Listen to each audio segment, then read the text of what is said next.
He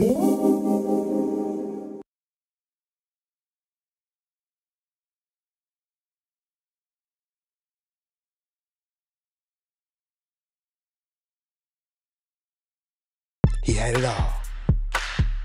I had it all. I had everything. Money. I had girls, I had cars, I had a penthouse in the Galleria. Status. I was whooping niggas for a pizza and give me Women. Unknown to him, he was headed for a vicious, downward spiral.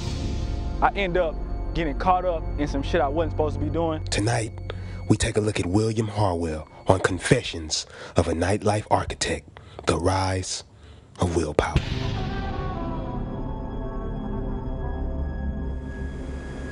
Say cheese. I always wanted to give people an experience. I always wanted to give people something new, something different. This all started when I was in middle school.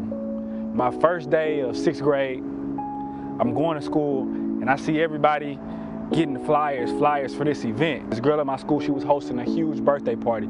It was like the talk of the entire school, so I'm new, so I don't really know anybody. Everybody, even the 8th graders, was talking about going to this event. Everybody's like, man, Victoria's party gonna be lit, Victoria's party gonna be lit. So I'm waiting, you know what I'm saying, waiting for my invitation. End of the week came and I never got an invitation.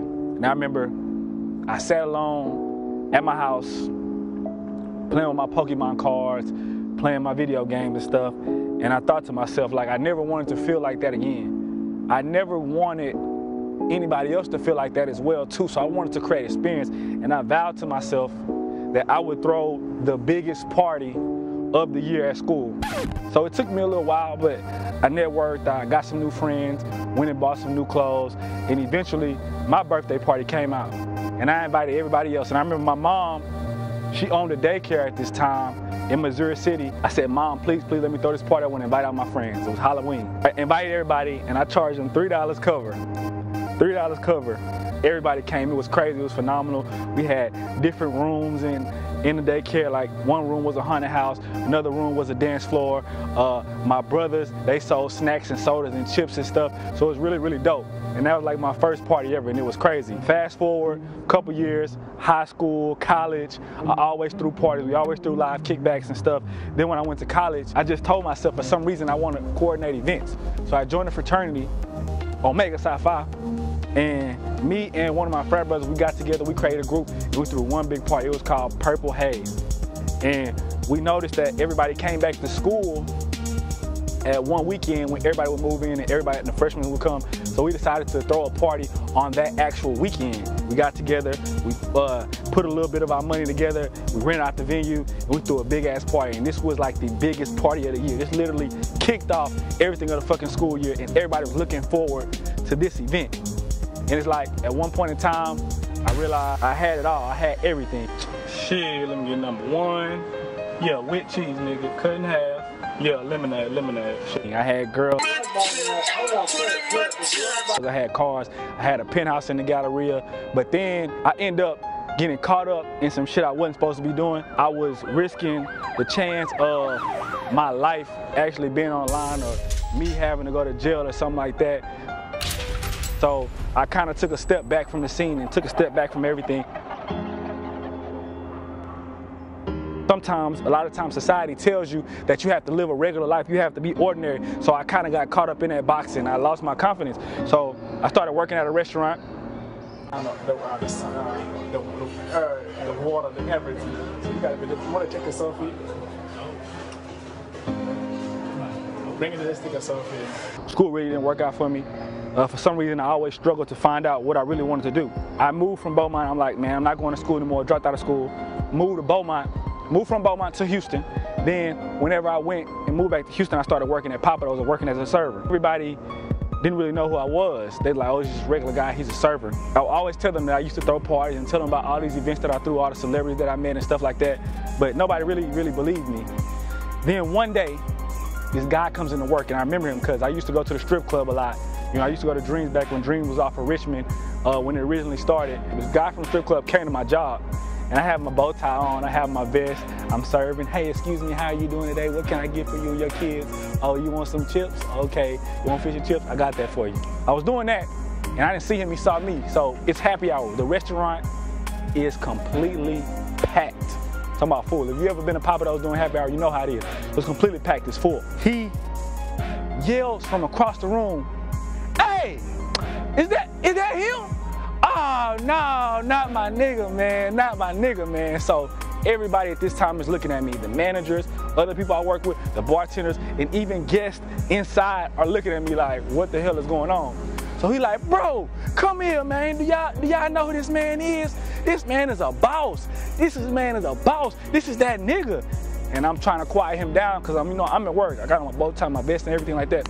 So I go talk to him.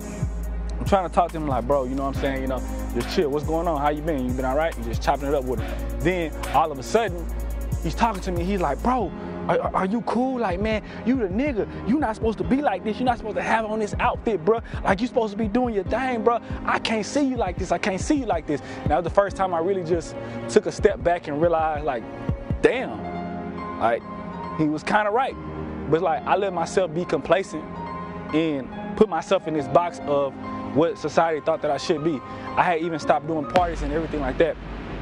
Every day when I go to work, every day when I would go to work, I would think about this and it would be on my mind and I would say, damn, you know, this is really not what I want to do for the rest of my life. And I would sit back and think like, damn, is this what I'm going to be doing for the rest of my life? Am I going to be 40, 50, 35 still working here? And I just couldn't come to terms with that, but I really didn't see a way out. That was the only thing that I had to do. You know, I had dropped out of college. I stopped going to school. I'm like, fuck, I'm gonna be a server for the rest of my life. I started working with a couple of other promotional groups and stuff like that. I started really trying to get back in the field and pursue my passion. I mean, I'm telling you, when I first started going out, I would go out and I would have to spend money to get in the clubs and tips I had just earned. I had probably made like $60, $100 that day, and I would go spend it all going to a club. Then I started promoting and stuff like that and trying to get back into the swing of things, but it's like nothing was really working out. Nothing was really panned out. Then one weekend, everything changed. I was working with this company and we were on tour to go see Currency. I let my job know months in advance, like, hey, I have to go on this tour. I have to go see Currency. You know, I'm going on tour. And I feel like nobody really believed me. They thought I was just a lunatic. I was local. I was just talking about something, and they were like, yeah, whatever. So I told them months in advance, and they didn't schedule me off. And the way it worked, somebody had to pick up your shift. I even offered somebody $100 to pick up my shift because I really wanted to pursue my passion. And at the time, I was driving a Honda Accord, and I couldn't even drive my car out to Dallas because it would be so messed up. So the guys that I was working on the tour with, the concert was Sunday night, so I had to work that Saturday. I picked up an extra shift so I could work and made money, but they left and said, man, we have to go out there Saturday. You got to find a ride out here. I didn't have any ride at all. So I bought a ticket to Greyhound. I got on the bus, went to Dallas. I thought Greyhound was really, really going to suck, but they had Wi-Fi, so I was like, fuck yeah. So I get on the Greyhound. I'm out in Dallas. The guys come pick me up, and the morning of the concert, I have to call in and let them know, hey, I can't come in today because I'm doing my concert. I gave them the whole spiel about nobody would pick up my shift. I let them know months in advance. What's crazy is because I had picked up extra shifts, hadn't even missed a day of work, hadn't called in or anything, did everything by the book. When they needed extra help, I would pick up extra shifts like I was a really, really hard worker. When I call in, the manager's like, oh, well, you need to talk to the general manager when you get back. So I'm like, oh, okay, cool, whatever. We go back to Houston on the tour because it was a 2-day tour. We did Houston and Dallas. So we go back to Houston. And one of my coworkers, she calls me, and I'm in the backstage right there with Currency. She's like, hey, they don't have you on the schedule for tomorrow. You might need to call and check on that. So I'm like, what? This is crazy. Nobody even told me. So I call my manager. I'm like, hey, you know, what's going on? She's like, well, you know, yeah, you're suspended. You have to come back and talk to the general manager 3 days. I'm like, okay, cool. That's whatever. It's whatever. So I didn't think a big deal of it. So I get back. The general manager calls me in his office. And I could just tell by the look on everyone's faces like some shit was about to go down. So I go in the office, I sit down, and it's real quiet, and he's like, I really think that this is not for you. So for a moment, I was dumbfounded. I'm like, what the fuck? Like, I pick up extra shifts. I'm a hard worker. I come in here. The guests love me. I don't really get complaints. I'm like, you know, what does that mean? And I'm arguing with him. We're going back and forth. He's like, to put this frankly, you're fired. And I'm like, what the fuck? So I was fired for pursuing my dream, pursuing my passion, pursuing what I really wanted to do. So I leave work and I'm like, damn, you know, what the fuck am I gonna do? And I mean, I was working with a couple of other groups at the time, but nothing was really working out. Nothing was really the vision that I saw that I wanted to really do and give to people. So I had stopped working with those groups. And it was a really popular club at the time in Houston. So I stopped working with those groups and I said, man, I'm gonna start my own thing. I talked to my friend, I'm like, bro, I don't really know what I'm gonna do. I just got fired, I don't really have a lot of money. I'm staying at my mom's house. Like, how the fuck am I gonna make something happen?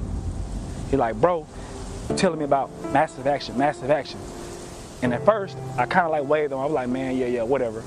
Then it's like, he just was really persistent and he was like, bro, you know, I'm telling you, if you take Massive Action, you know a lot of people, you have the connections, you have the resources, you just need to make it fucking happen. You don't need anybody else. You can do this on your own. I'm telling you, bro, I'm telling you. He was really, really adamant about it. So I'm like, man, bro, I'm gonna try it. Fuck it, I'm just gonna try it. And I mean, I had went to a couple of other interviews, but something just in the back of my mind was telling me, screaming to me, listen to him, listen to him, listen to him, follow your heart. So it was one of my friend's birthday. She was like, hey, let's put together a party for my birthday. So we rented out the warehouse and texted everybody in our phones. You know, I had wrote down on my board the list of all the people that I wanted to invite because I just really wanted people to just come, kick back, hang, and have a good fucking event. The event was crazy, like it was stupid. Like so many people came, beautiful ladies, the guys that everybody want to hang around. It was a fucking dope event. And then everybody after the event was asking us, you know, like, when are you guys gonna do this again? You know, what are you guys gonna call this? What's gonna happen? Come on, bro. Like, we have to have another one of these soon. So it was called the In Crowd. I decided at that moment that I would create my own company. I would create my own movement. But I didn't have any venue owners. No clubs were calling me. No promoters was hitting me up, want to work with me. Shit. My girlfriend had just fucking broke up with me. I didn't even have any chicks to hang out with. So I'm like, how am I gonna make this shit happen? And my friend, he just really stayed on my ass about this Massive Action, Massive Action. So you know what I'm saying? I kind of bullshitted for like a month and a half or half a month. I kind of bullshitted and I tried to write down all my stuff on the board, like what I'm gonna do. I'm still staying at my mom's house, still struggling, don't have a job, don't have a lot of money. And the club that I had quit at this time was at its peak, it was booming. So I questioned myself and thought like, damn, did I make the wrong decision? And I would always look at other people like, shit, their shit is so fucking cool. I'm sitting here bullshitting. Me and my friends, one weekend, we just decided to go to LA. Fuck it, we need a vacation.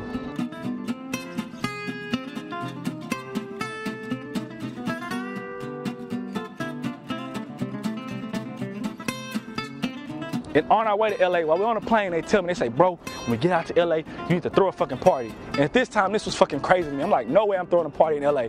LA, you have fucking Beverly Hills, Hollywood Hills, Universal Studios. I mean, you have fucking Hollywood Boulevard. It's no way that I can throw a crazy party in LA. Like, bro, I'm telling you, just try, it's gonna be crazy. Yeah, just touched down LAX. About to go check some stuff out in Los Angeles.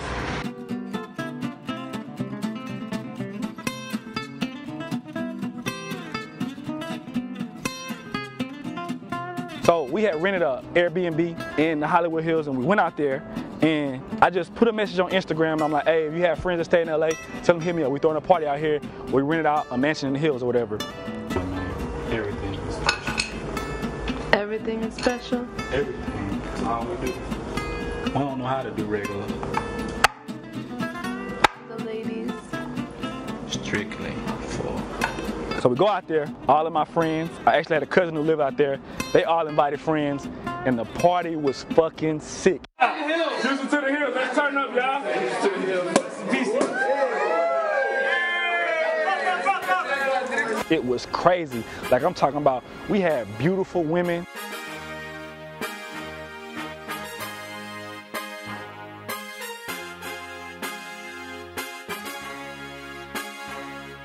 I met a girl, she's fucking law school. I was whooping niggas for a piece of it. Give me. This party was fucking crazy. I can't even tell you about some of the things that happened at this party. The whole time I was Snapchatting, I was taking pictures, I was sending stuff to everybody and let them know what I was doing. So people in Houston was like, man, bro, when you bringing that LA feeling back to Houston, so I was like, damn, that's crazy.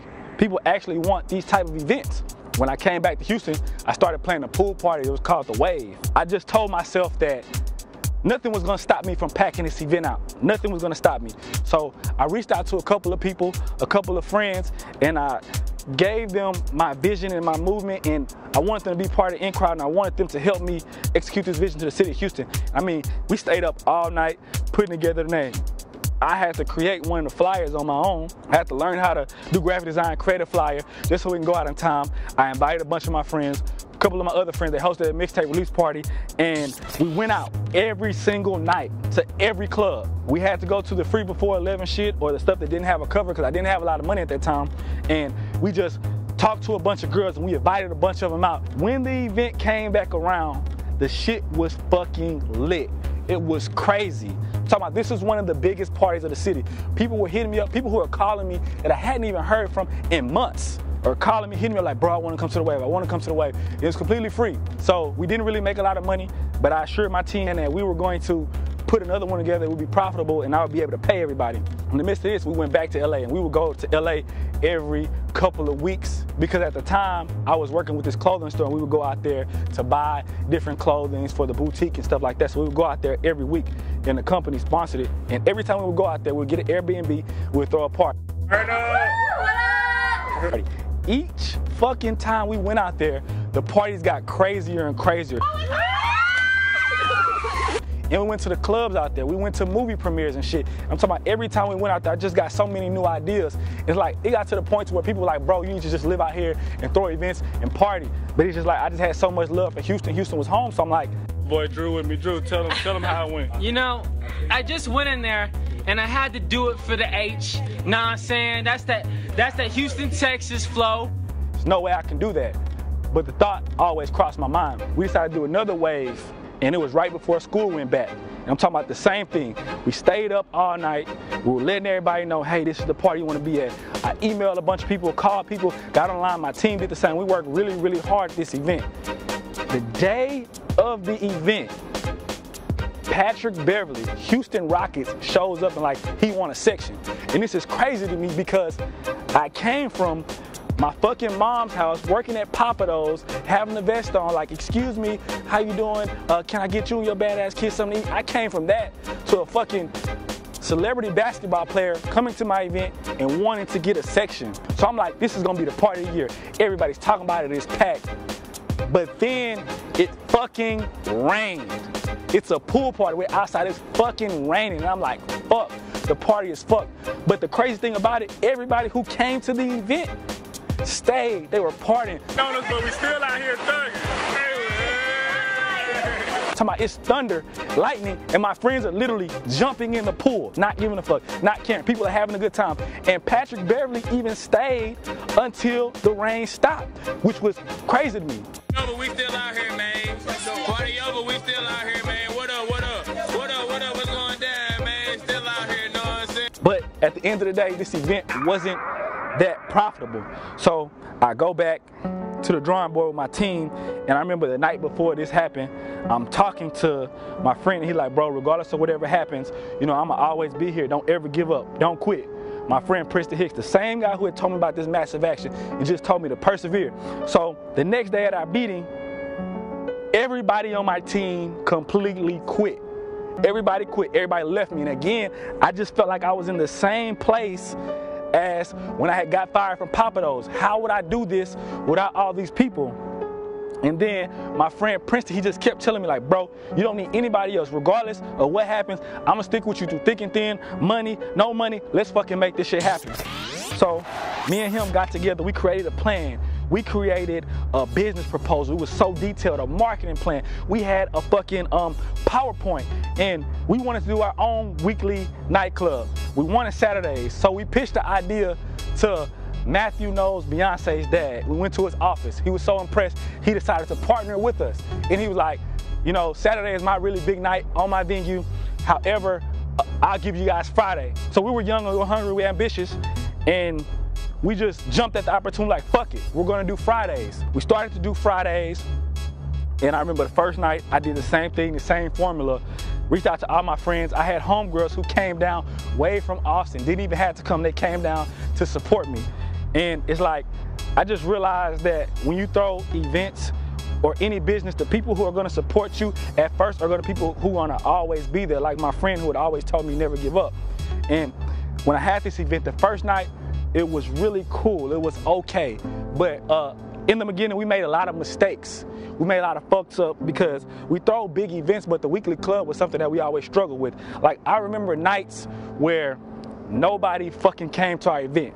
It was one night, it was Christmas. We had a Christmas party.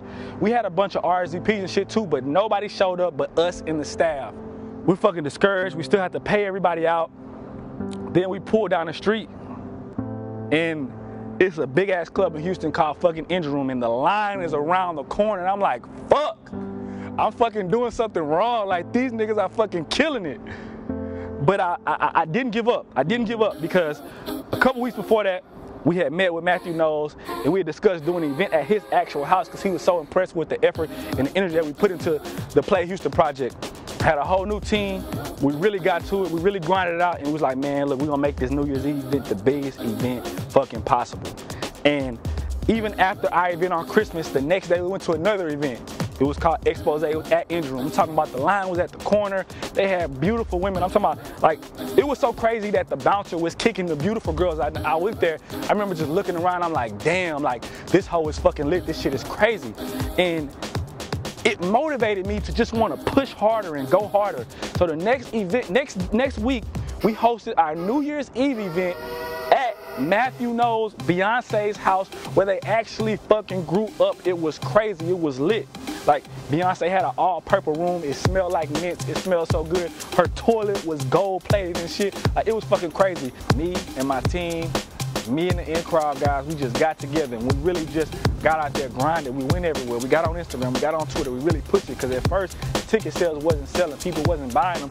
Then, all of a sudden, when we just started grinding, when we put everything into it, people started buying tickets. People started coming. My phone started blowing up off the fucking hook. Like, people who had never called me before were calling me because they wanted to come to this event because this event was so exclusive. And everybody ended up having an amazing time. Like, we had dancers. We had our own bartenders. People could go upstairs and see Beyonce's room, Kelly's room. Solange's room was downstairs. There was a fucking lake in the back. It was a pool in the back. And there was an alligator that would swim up every now and then. And we would fucking throw shit at the alligator. But this event was so fucking crazy. And at that moment, I realized, and I just sat and had an epiphany. And me and my friend, we were just looking and we thought about it. We like, damn, look how far we came. Like, this shit all started with an idea, with me wanting to do something, wanting to give people high quality entertainment and wanting to give people amazing events. And now it's came so big. It's become so big. And I mean, at this time last year, it's crazy because no promoters, no clubs, nobody was calling me, nobody was hitting me up, nobody knew who the fuck I was. But after that, we threw a ton of crazy events. We had mansion parties, we had kickbacks. Now, it's just so crazy because we came so far. Majority of the clubs know who I am. A lot of promoters hit me up, they want to do business with me, they want to work with me. And it's crazy because this shit all started when I was a server working at Pappadeaux, living at my fucking mom's house. And now this shit is big, this shit is crazy. We throw the biggest parties in the fucking city. So I mean, I really wanted to start this to create an experience for you, create an experience for people who want to have a good time, meet somebody new, just come out and have fun and not go to a regular nightlife or regular club experience. We want you to actually come to the event and be entertained. So I mean, I really created the in-crowd for you.